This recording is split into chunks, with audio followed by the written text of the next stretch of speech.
welcome to my channel. If you're new here, my name is Ghazal, a pharmacist by degree but a language lover at heart. And in this video, I'm going to put on my IELTS detective hat and tell you how I scored a 9 on IELTS reading test and how you can do it too. Okay, detectives, let's get to know our enemies. We have 6 enemies, but don't worry, we also have 6 weapons. Well, our first enemy is true, false, not given, and also yes, no, not given questions. And for answering these kind of questions, we need to have our logic laser. Logic laser looks for stated phrases. It means that if something is not stated in the passage, it's basically not given. Even if it's a fact or a commonly believed opinion, it's just not given. Do not think about it much. What are you doing? I told you not to think about it much. Let's get to know our third enemy. Headlights. Well, yes. Headlights look for the main idea. So you need the main idea hammer. Smash everything. But wait, keep the core. Let me tell you a trick. For keeping the core, look for the first and the last sentence of a paragraph. It is usually kept there. Yeah. Okay, our fourth enemy is matching information, and for that you need fact magnet. Just look for facts and find the answer. That's that easy. The only thing to know is that sometimes examiners use synonyms. For example, they say scientists did something in the passage, and then in the options you have researchers did something. That's the same thing. So do not be trapped up. And then we have completions. For completions, okay, this one is really frustrating. We have word limit scalpel. Be really careful about this one because you have word limit, and if you pass that limit, you will lose mark. So copy exactly the same words from the passage and put it in the answer section. Do not make anything up, please. And then, detectives, we have our worst enemy. Multiple choice questions. They're always present in the exam. And for answering this kind of questions, you have to look for subtle changes. For example, in the text they say, some students did something, but then in the answers you have all students did the same thing. Well, that's basically wrong because not all the students, just some students did that.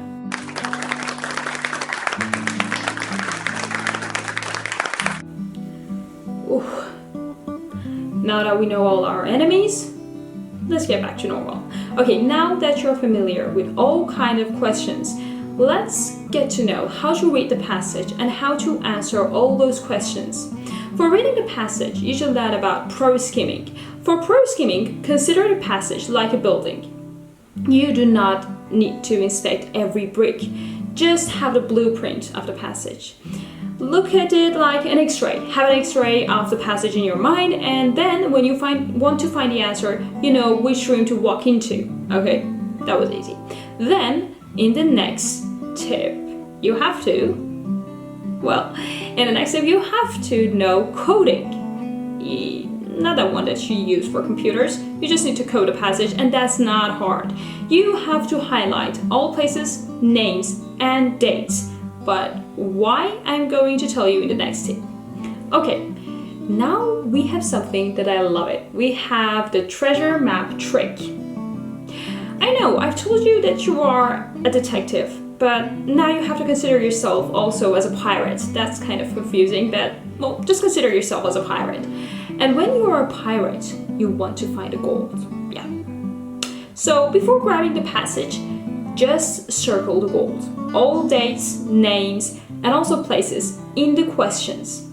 And then go to the passage that you have coded, or you're going to code after you've circled all the golds in the questions, and then skim the passage once and find where each treasure chest is being kept. Yeah.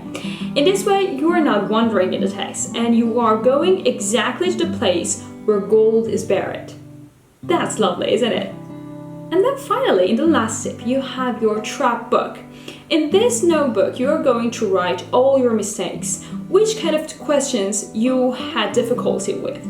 Did you have difficulty with true, false, not given questions or multiple choice questions? Write that down. Also, make a list of synonyms for yourself. For example, scientists and researchers, and write them down because as I've mentioned in the previous video talking about how to be a pro listener in the IELTS exam, I've mentioned that certain words are being repeated in IELTS exam. So if you're familiar with this list, well, the exam and the IELTS exam especially is going to be just a piece of a cake.